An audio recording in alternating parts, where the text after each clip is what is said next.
Jadi seorang nabi itu sudah dikasih tahu kejadian masa depan, tapi mereka tidak boleh bergerak sebelum diizinkan. Gak boleh bergerak dengan nafsu. Oleh ulama-ulama tua kita disebut ini ilmu gerak, gerak hati. Silakan Pak Bupati, Pak Ketua ya, dipelajari ilmu ini. Pak Dandi, ini penting sekali ini. Ilmu gerak hati. Kalau nggak tahu rumusnya, cukup sholat 2 rakaat. Gampang toh syariat Islam. Jadi semua makrifat ilmu hakikat ada di dalam sholat. Maka orang ahli marifat pasti sholat, karena semua kunci ada di situ. Selesai sholat, lanjut perjalanan. Dalam perjalanan ini sering saya kisahkan, Sayyidina Musa terlihat di kuburnya. Nabi Musa sudah meninggal ya, sudah wafat. Terus yang dilihat Nabi Muhammad SAW apa? Nabi Musa sholat di dalam kubur. Itu sholat apa? Yang sholat siapa? Kan Nabi Musa sudah meninggal 2000 tahun yang lalu. Sholat apa itu Pak? Ada syariat setelah mati.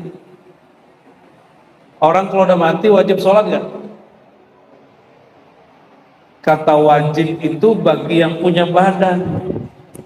Kalau badan sudah pisah dengan nyawa, sholat itu bukan lagi wajib, tapi kebutuhan. Maka orang yang sudah butuh sholat, dia sudah mati sebelum mati. Ini sholatnya masih terpaksa nggak nih?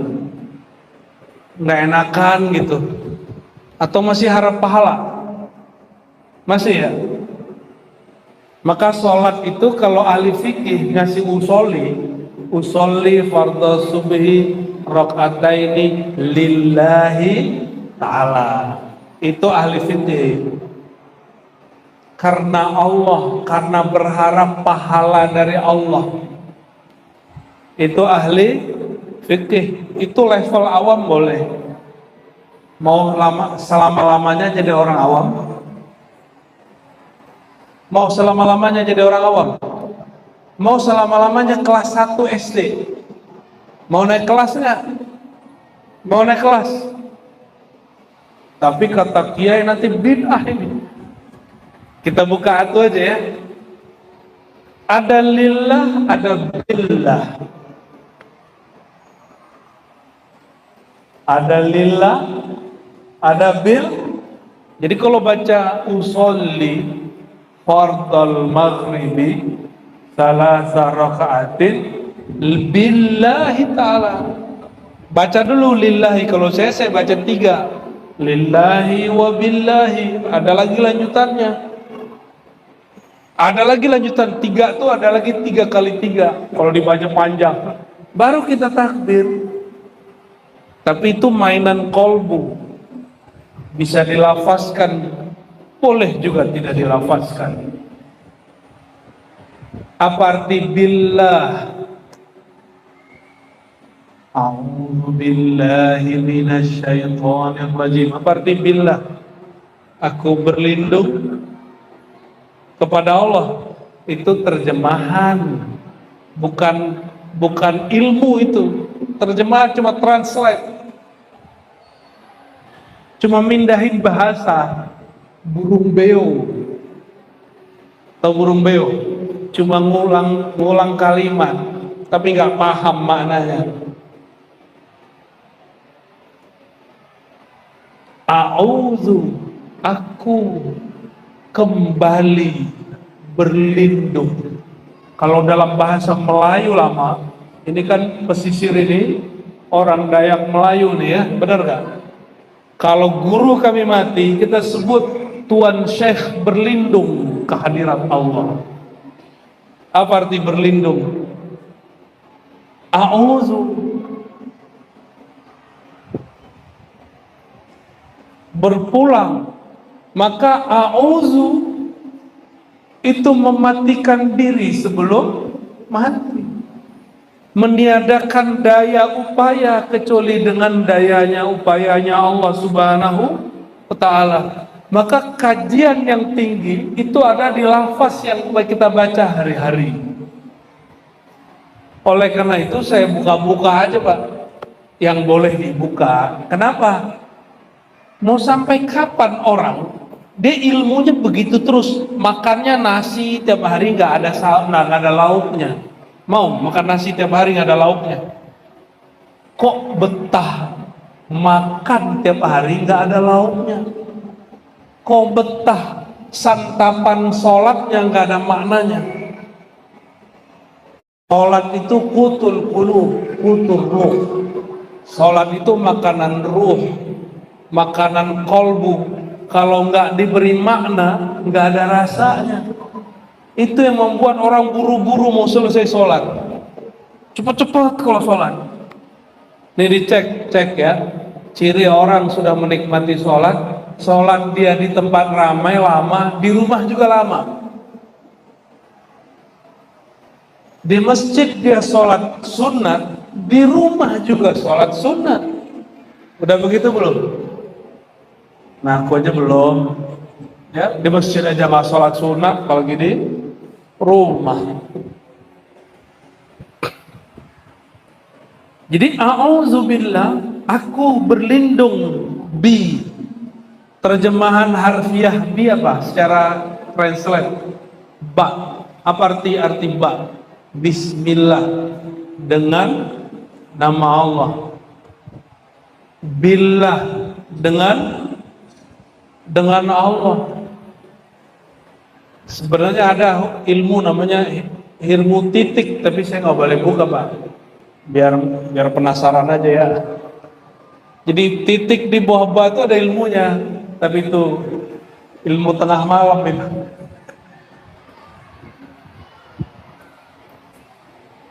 Maka a'udzubillah, aku berlindung menghabiskan semua sifat-sifatku yang nyata hanya sifat Allah.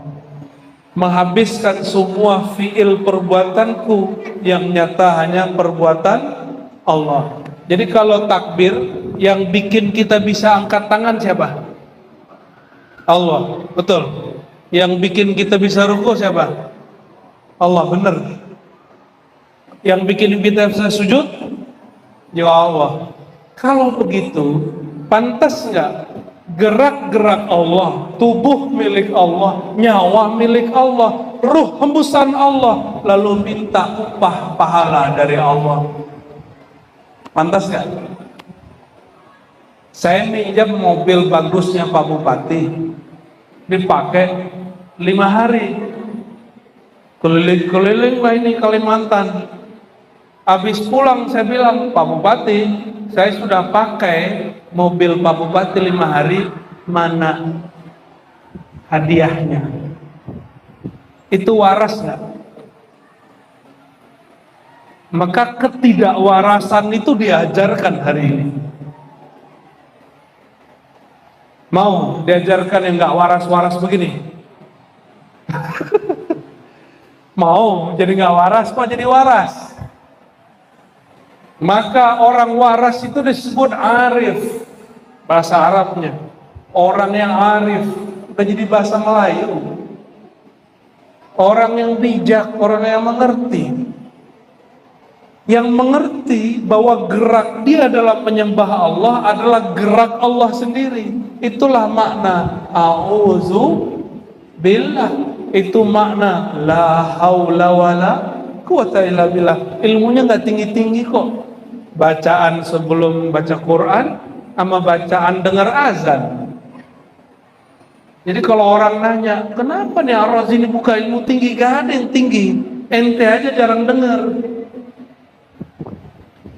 Ya, yang dibuka cuma la haula wala, auzubillah, bismillah, apa yang tinggi? Kajian puncak saya nggak jauh-jauh, cuma syahadat, nggak jauh-jauh.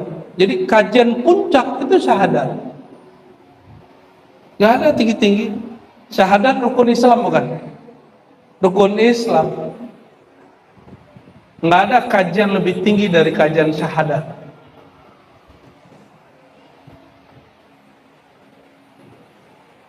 Satu kali Sayyidina Ali, karena kita di awal membicarakan Sayyidina Ali, babul ilm, pintu yang megah dari kota ilmu Rasulullah SAW.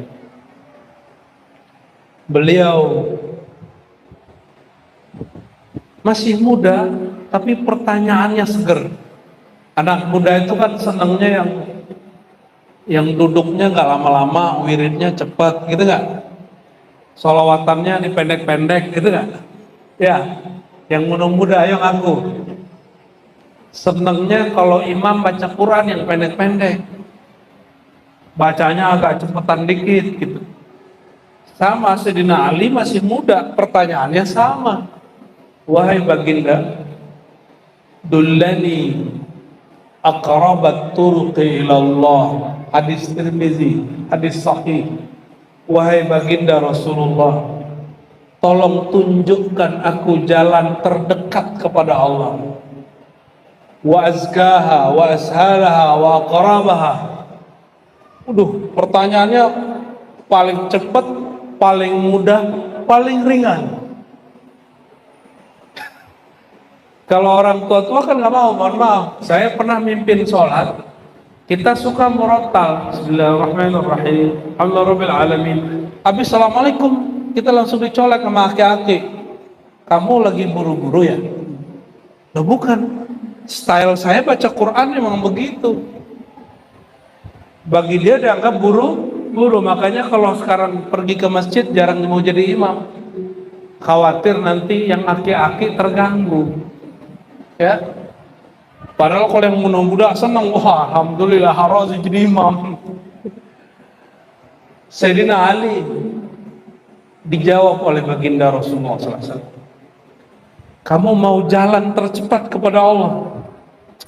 Nggak susah. Zikrullah. Zikrullah. Apa arti zikrullah? Apa arti zikrullah? Sembari ngopi ya. Bismillah. Seperti zikrullah, takut salah ya. Menyebut. Oke, bagus. Apa lagi? Mengingat apa yang diingat. Allah, emang bisa ingat? Ada yang bisa ingat wajah Allah? Kayak gimana rupanya? Itu benar, tapi pas didalamin kita minta ampun juga, ya Allah apa yang aku ingat. Coba kalau lagi sholat habis takbir ingatnya macam-macam kan, nggak bisa. Otak ini nggak sanggup ingat Allah.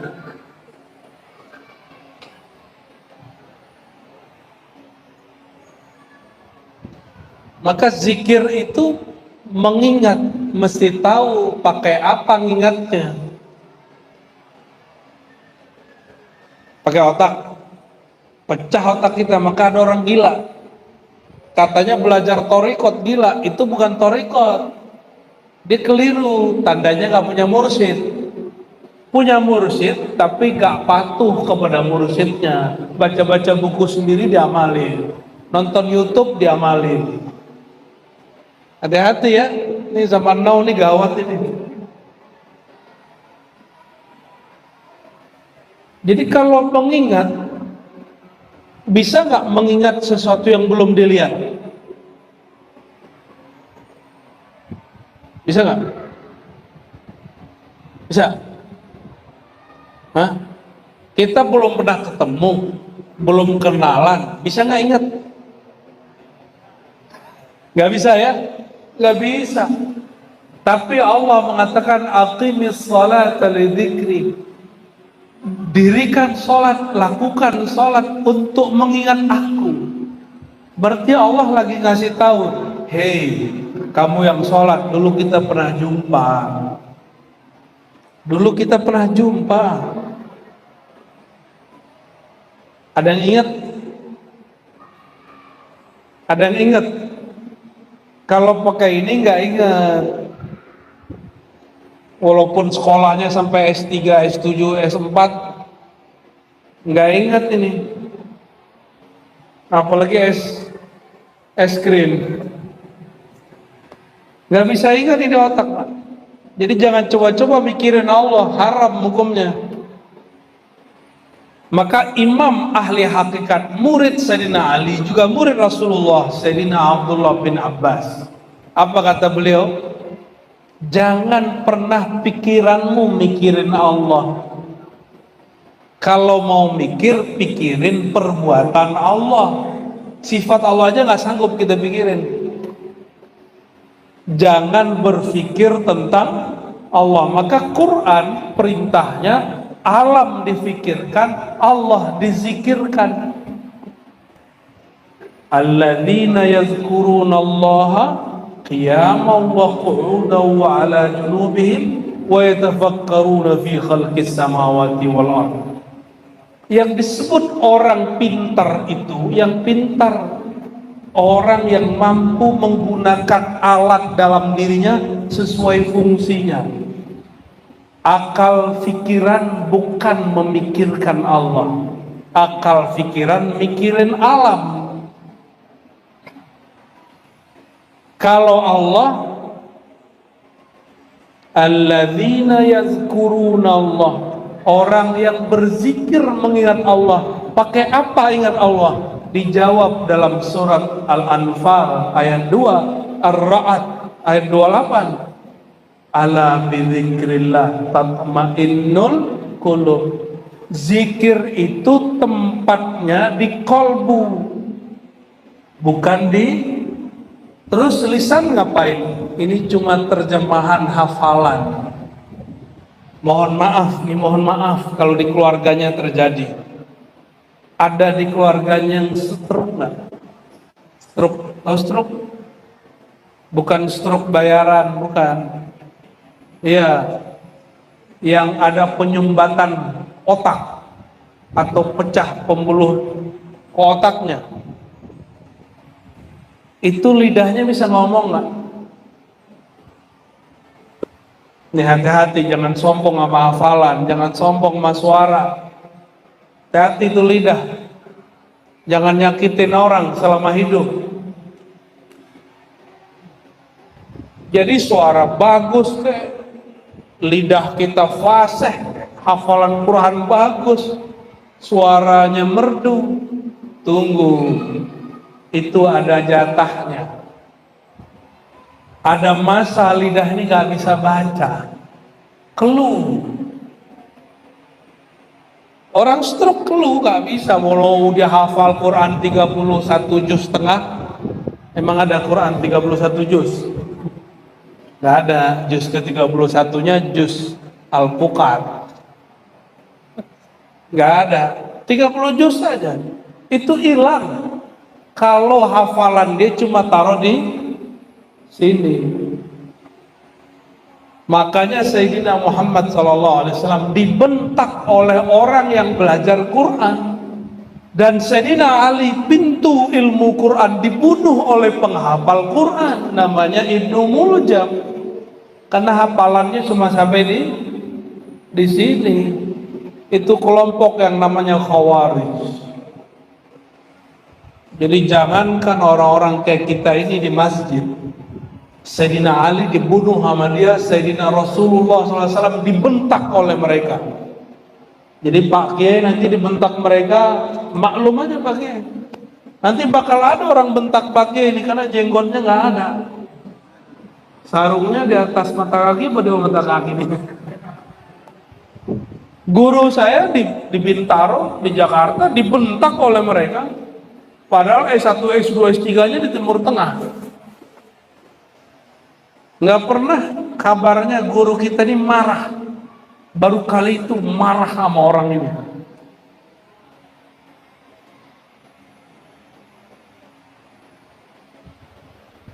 Nah, tapi jangan bahas itu ya. Nanti hot lagi, panas lagi. Jadi siapa yang ingat Allah? Idza dzukirallah wajilat Jika disebut nama Allah, di mana disebutnya? Di kolbu, baru bergetar kolbunya. Kalau di lidah, lidah cuma gini-gini doang. Khawarij hafal Quran cuma sampai di kepala, tembus ke sini tidak. La yujazi taraqihim, nggak tembus, apalagi masuk kolbu.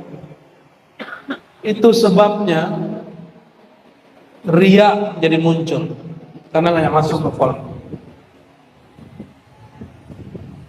Jadi yang diajarkan Sayyidina Nabi SAW kepada Sayyidina Ali, zikrullah itu lengkap dengan cara bacanya. Itu tadi hadis riwayat Tirmizi. Di hadis Imam Al-Hakim, hadis Imam Ahmad, ada juga riwayat-riwayat para ahli musalsal. Kalau kita gabung itu diajarkan cara bacanya. Tapi teknik ini tidak boleh dibagi secara umum. Dia mesti diambil dari ahli thariqah, ahli zikir yang dapat izin dari gurunya. Apa tekniknya? Kita sebutkan contoh hadisnya. Kata Sayyidina Nabi Muhammad SAW, Ya Ali, ghammid ainaik, pejamkan matamu.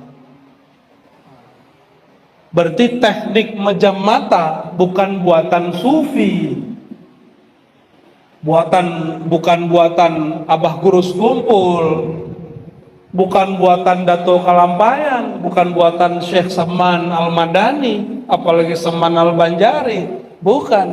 Itu langsung diajarkan baginda Nabi Muhammad SAW. Maka zikir pejam mata itu sunnah. Sunnah yang dibid'ahkan hari ini, ya, sunnah yang sholat itu tujuannya apa?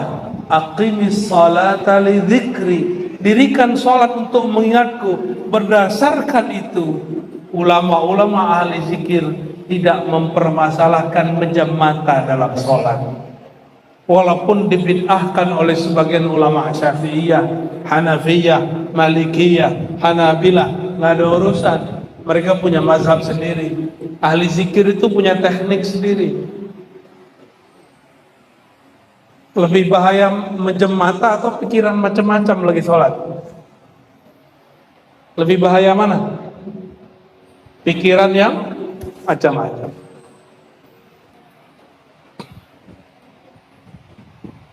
Jadi sudah dapat rumusan, kalau ingat Allah pakai, dan itu mesti diambil dari ahli qalbu, sirnya, rasanya harus dijemput.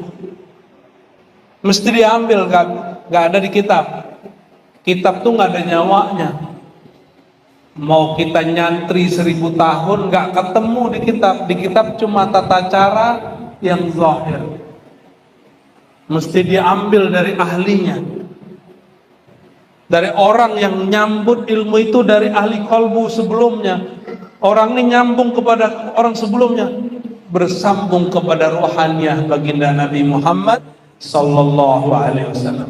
Itulah makna kalam beliau dalam hadis yang sahih, tuba liman ra'ani wa amana bi. Tuba liman ra'ani, tuba sampai 7 kali. Kalau beliau mau sampai berkali-kali. Sungguh beruntung tuba. Tuba itu pohon kemenangan yang Allah ciptakan di surga, yang kita kalau jalan di bawahnya itu pohon rindangnya 100 tahun jalan baru nyampe di ujung. Kalau pakai mobil mungkin nyampe 80 tahun kali ya, apa 50 tahun baru nyampe di ujung. 100 tahun jalan itu pohon baru kita tembus, baru satu pohon kemenangan itu naungannya akan meliputi orang yang memandang aku dan percaya kepada aku. Akunya di sini ya nur Nabi Muhammad sallallahu alaihi wasallam. Abu Jahal melihat Muhammad bin Abdullah, tidak melihat Muhammad Rasulullah sallallahu alaihi wasallam. Abu Jahal, Abu Lahab, nah itu Itu paman Rasulullah SAW. Mandang Nabi Muhammad hanya ponaan. Ah, ponaan gua tuh. Ya. Sinting. Masa dulu orangnya lurus, sekarang saking lurusnya sekarang gila. Gitu ngomongnya mereka. Maka di Quran Nabi Muhammad SAW pertama kali dituduh tersihir, mashur. Kedua dituduh penyihir. Yang ketiga dituduh kahin, dukun. Yang keempat dituduh majnun, gila. Itu tahapannya beliau. Kalau digabung di semua, dolalim mubin, dituduh sesat. Intinya difatwain sesat sama orang semasanya. Ah, ini kabar buruk nih ya. Semoga negeri kita aman dari begitu, Pak Ketua MUI ya, pengurus MUI. Jangan suka-suka memfatwakan orang sesat. MUI diciptakan bukan untuk memfatwakan orang sesat, tapi untuk membina umat. Sepakat? Maka kita sangat menentang kalau MUI suka fatwa-fatwain orang. Itu sama kayak negeri jiran itu sebelah. Beda paham dikit fatwa. Beda fatwa cabut tauliah. Tahu tauliah? Izin mengajar. Alhamdulillah negeri kita nggak begitu ya. Alhamdulillah. Ya kalau di negeri kita ini kalau ada di jiran nih, kayak Guru Abbas tuh langsung dilarang ngajar itu. Serius. Karena buka kajian Ma'rifatullah, Ma'rifatul Rasul. Kayak Abah Guru kumpul dilarang itu.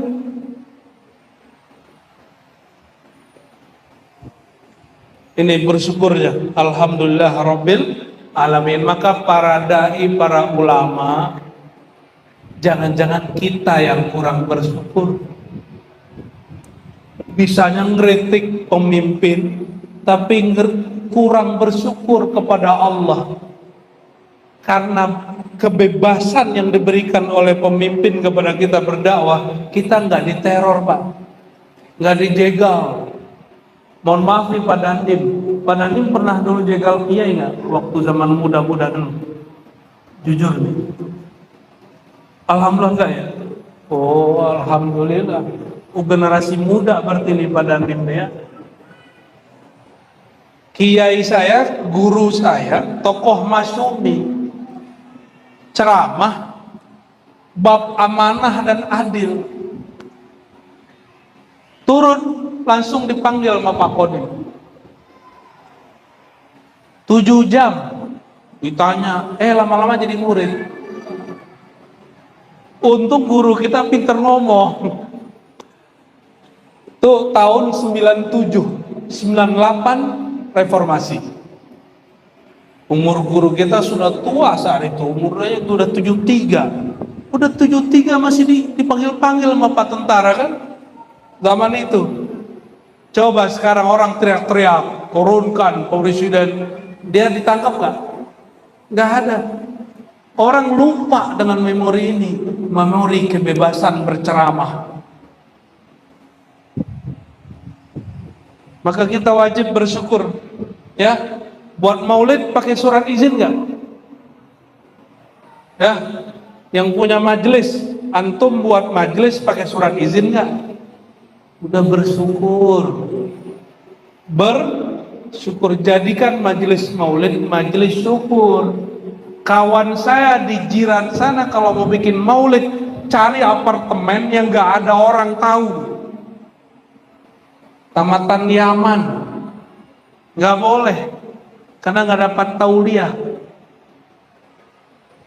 Kata Pak Kapolres malam tadi, di sini kalau ada tamatan Yaman, kita jagain kalau maulid. Jangan sampai ada yang ganggu, kalau perlu tutup jalan. Ada nggak negara Islam yang begitu? Coba bikin maulid di Saudi, ditangkap askar ente. Ngumpul-ngumpul, bikin ngumpul-ngumpul di Mesir, berat.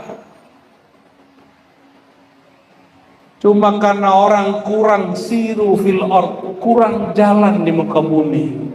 maka dia kurang bersyukur kepada Allah Subhanahu wa Ta'ala, maka nggak bergetar hatinya dengan bersyukur. Ustadz-ustadz, dai-dai, khotib banyak sekali ngomong syukur di mimbar, tapi dia nggak pernah mensyukuri mimbar yang dia injak itu, dia nggak syukuri. Ini saya lagi nyeramain diri saya nih Pak Ibu, ya. Makanya saya jarang sudah khutbah Jumat, sudah jarang khutbah Jumat. Takut rukun dan syaratnya kelewat. Tapi jangan takut ya, nanti nggak ada yang khotib di sini. Salah tinggal dibenerin, tinggal sholat zuhur habis sholat itu. Oke, kembali ke yang tadi. Jadi kalau zikir pakai apa? Tadi pertanyaannya saya ulang. Zikir mengingat. Oke. Kalau belum jumpa bisa ingat? Berarti perintah zikir Allah perintahkan di Quran karena Allah ingin ngasih tahu, hei hambaku, kita dulu pernah jumpa. Sekali jumpa, selama-lamanya pasti jumpa. Gimana? Udah jumpa sama Allah? Bingung kan? Karena pakai ini. Kalau jumpa dengan kekasih, deg-degan kan? Sayyidina Abu Yazid Al-Bustami, sezaman dengan imam-imam al-hadis, kalau mau sholat, dadanya deg-degan, bukan takut, tapi rindu. Dia rindu. Ada yang sholat, rindu. Kalau perlu, sholatnya cepat-cepat ya.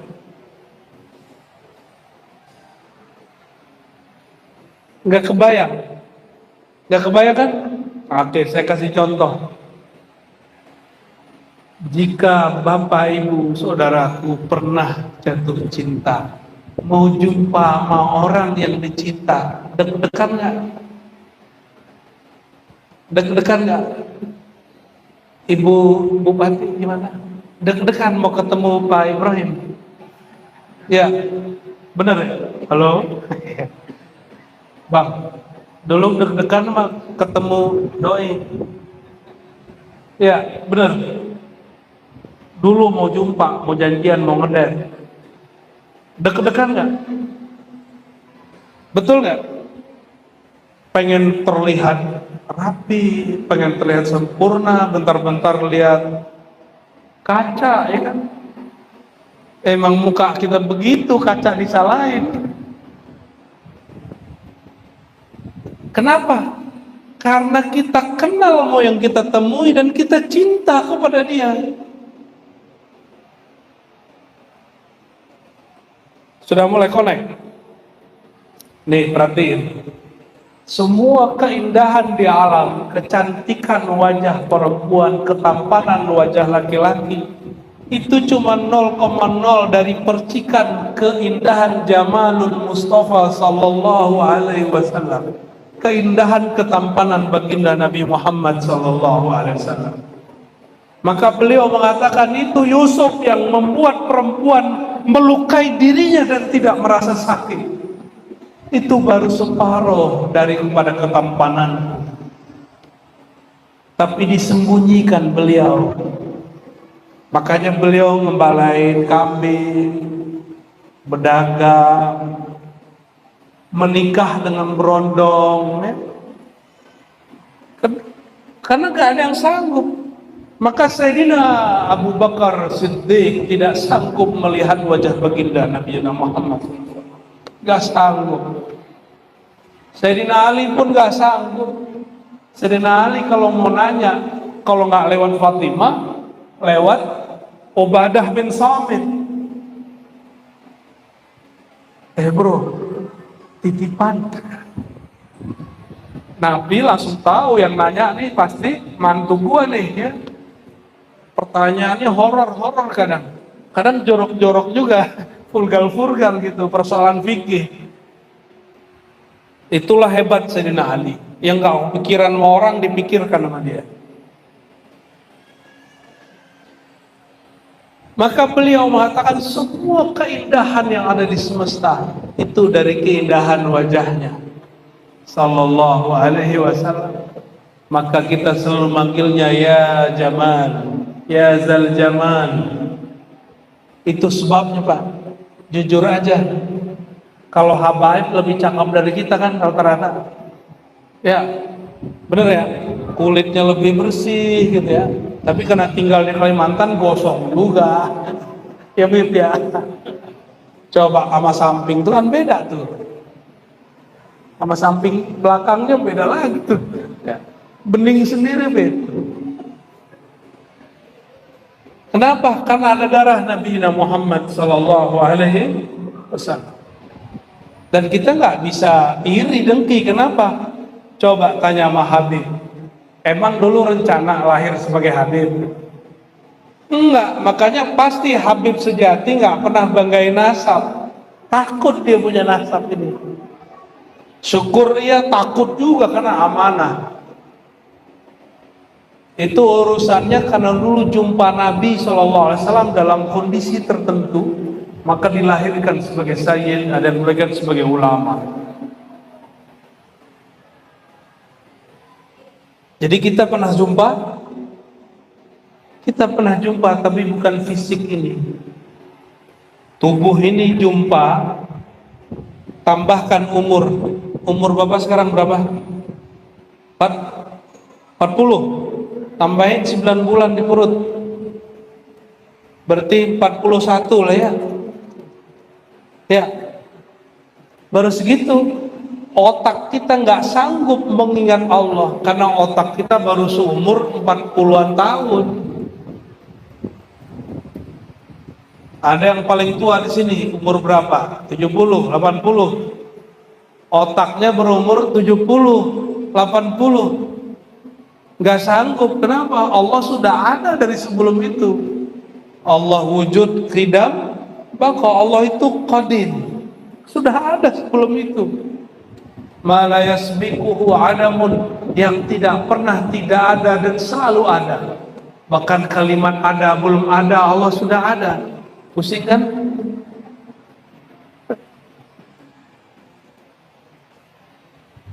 Kalau pusing pulang aja ya.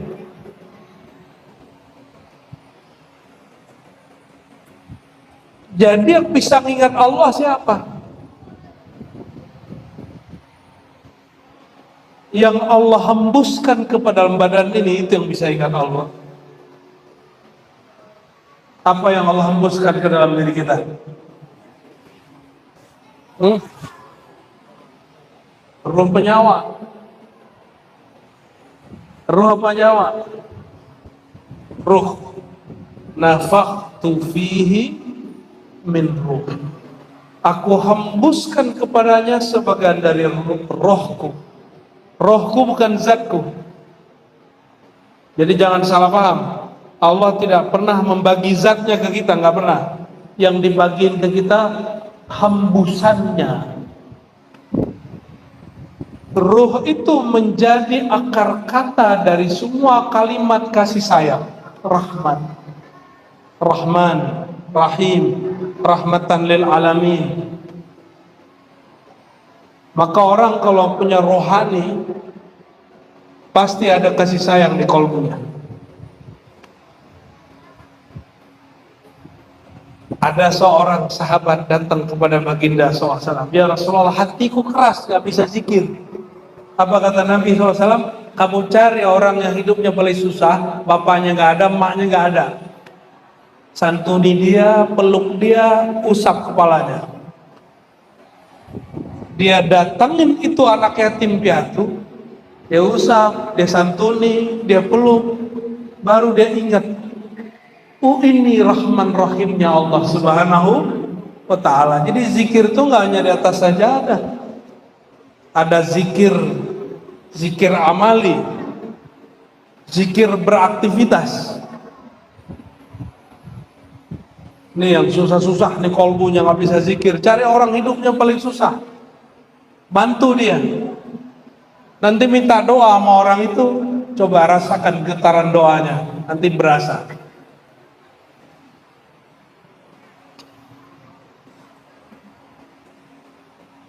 Ini perhatikan. Ini saya sering sampaikan ayatnya, cuma terjemahan malam ini beda dikit. Wa mimma razaqnahum yunfikun. Dari yang kami rezekikan, sebagian yang kami rezekikan mereka infakkan, mereka bagi. Infak itu artinya apa? Bagi. Rezeki itu ada dua, ada rezeki zahir, ada rezeki batin. Nikmat itu ada dua, nikmat zahir, nikmat batin. Nikmat yang diberikan kepada Pak Bupati, Pak Ketua DPR apa? Pak Dandim apa? Pak beliau-beliau ini nikmat zahir. Maaf ya Pak ya, nikmat zahir itu. Nikmat yang diberikan kepada ahli ilmu nikmat apa? Nikmat batin. Maka Sayyidina Ali waktu ditanya, kamu pilih aku kasih harta atau pilih kasih ilmu? Jawabannya apa? Ilmu. Karena kalau harta di Tuban ada perusahaan baru minyak, ada orang Tuban sini waktu pembebasan tanah itu mendadak jadi miliarder, mendadak beli mobil padahal belum punya SIM. Setelah 2 tahun, tadinya musim punya mobil, sekarang musim jualan mobil.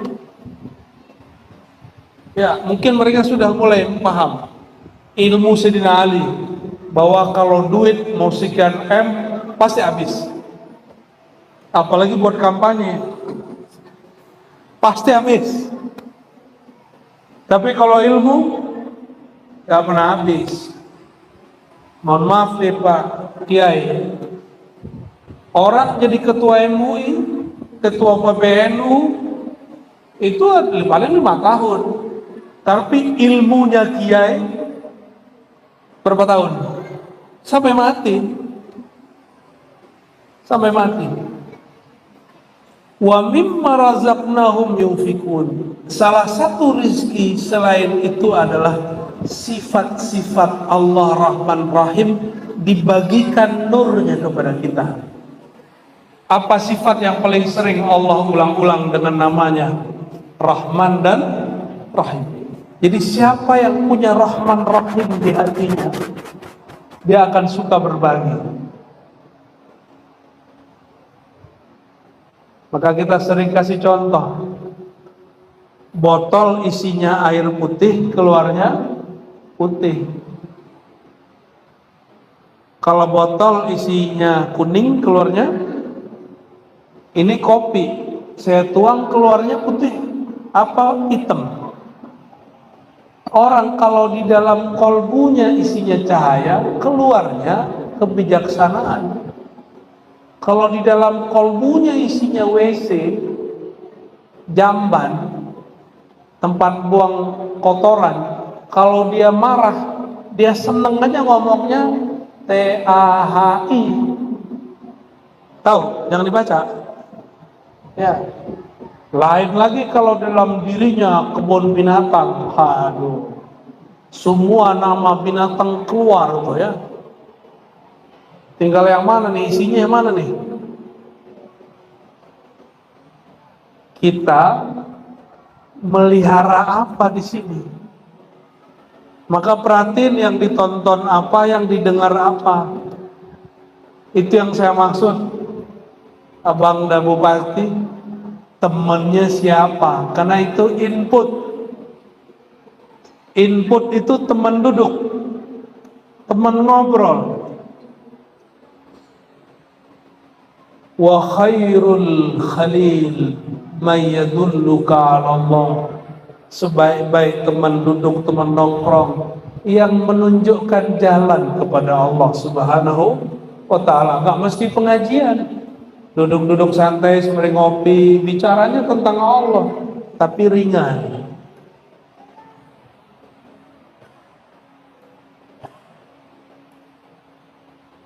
Satu kali Nabi Muhammad SAW, hadis Sahih Bukhari, dikabarkan bahwa anak cucunya nazar, sakarat, Maka beliau datang dan beliau melihat cucunya sakarat, beliau menangis. Sahabat nanya, ini kerasnya orang Arab nih, udah ketemu Rasulullah SAW masih keras. Apa kata dia? Ya Rasulullah, apa-apaan ini? Kok engkau menangis? Dan jawaban Nabi ngena.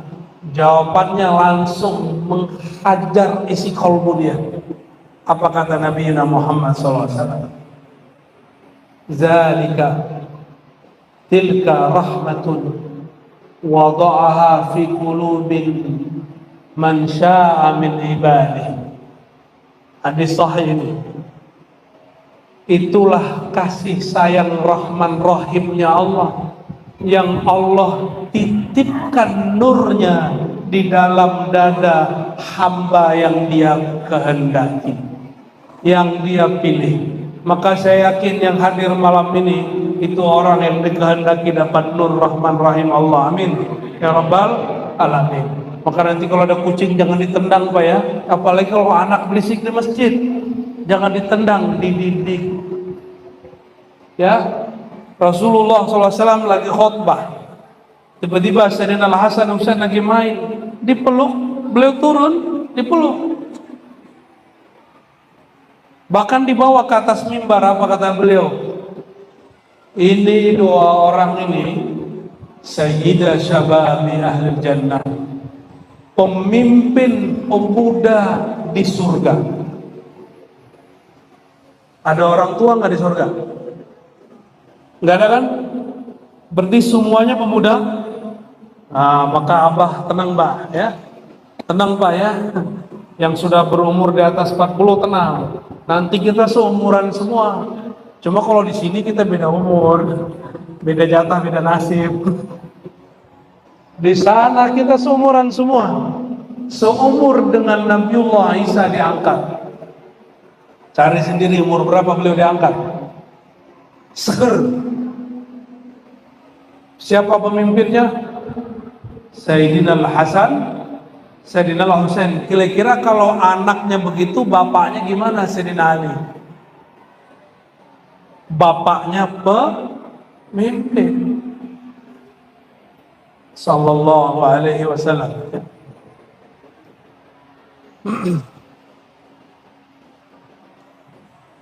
Nabi SAW pernah jalan-jalan ya. Udah jauh, belum mampir ke tempat Sayyidah Fatimah. Hadis Sahih Bukhari. Sampai di depan tempat tinggal Sayyidah Fatimah, ada tempat nongkrong santai-santai depannya. Apa balai-balai gitu ya. Duduk-duduk situ, apa kata Nabi? Aina luka, aina luka. Hadis Sahih Bukhari ini bukan hadis Syiah ini. Aina luka, ternyata Sayyidina Al-Hasan, abangnya Sayyidina Al-Husain, punya panggilan luka. Luka itu kalau bahasa orang Jakarta bocil, bocah. Kalau orang Tanah Tidung nyebut bocah apa? Bocil itu apa? Bocil juga? Nggak ada? Wah, kurang kosakata ini. Ada? Anak kecil gitu? Apa sebutannya? Ya. Anak lemot. Anak lemot. Lucu juga ya. Jadi Nabi SAW duduk-duduk, sekedar nyapa cucunya. Aina luka? Mana si bocah kecil? Mana si emot gitu ya. Tiba-tiba Sayyidina Hasan keluar, langsung dikejar beliau, dipeluk, dicium-ciumin. Keluar kalam beliau, ini kalam mengerikan sekali. Ya Allah, kata beliau, inni uhibbu, aku cinta kepada Hasan. Fa ahibba man yuhibbu, maka cintai siapa yang mencintai Al-Hasan. Maka qulu, katakan, ya Rabb, inni uhibbu Sayyidina Al-Hasan. Coba baca, ya Rabb, inni uhibbu Sayyidina Al-Hasan. Ya Allah, aku cinta Sayyidina Hasan. Itu bukan Syiah, itu ajaran Ahlus-Sunnah yang sekarang disembunyiin orang. Itu mencintai Ahlul Baitin Nabi SAW, Hasan dan Husain Fatimah. Orang takut dituduh Syiah, takut dituduh sesat, tapi dia tidak takut di hadapan Nabi Muhammad SAW. Malu dituduh Rafidhi, Syi'i, tapi dia tidak takut, tidak dipandang oleh Sayyidina Muhammad SAW. Akhirnya Imam Nasai nulis kitab sendiri, Fadail Ali, keutamaan Sayyidina Ali. Habis itu disiksa, masuk penjara. Bayangin, Imam Ahlus Sunnah di zaman Salafus Soleh yang disebut zaman kejayaan, itu nulis Fadilah Ali, masuk penjara. Imam Ahlus Sunnah itu. Di Indonesia alhamdulillah kita bebas, kita buat maulid. Bahkan yang nulis maulid dituduh Syiah. Ternyata bukan Syiah, orang salah paham. Ya. Penulis Barzanji dituduh Syiah, dia bukan Syiah, dia Ahlus Sunnah wal Jamaah. Bagian terakhir yang mau saya sampaikan.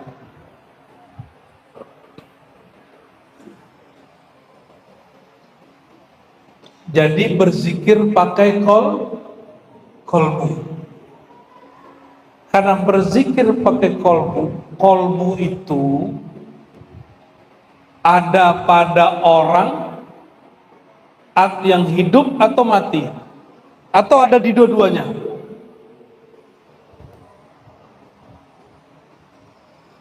Kolbu ikut mati nggak waktu orang mati? Kolbu ikut mati saat orang mati? Itulah yang dilihat Sayyidina Muhammad SAW waktu Sayyidina Musa sholat di kuburnya, padahal badannya sudah mati. Kolbunya, rohnya masih utuh.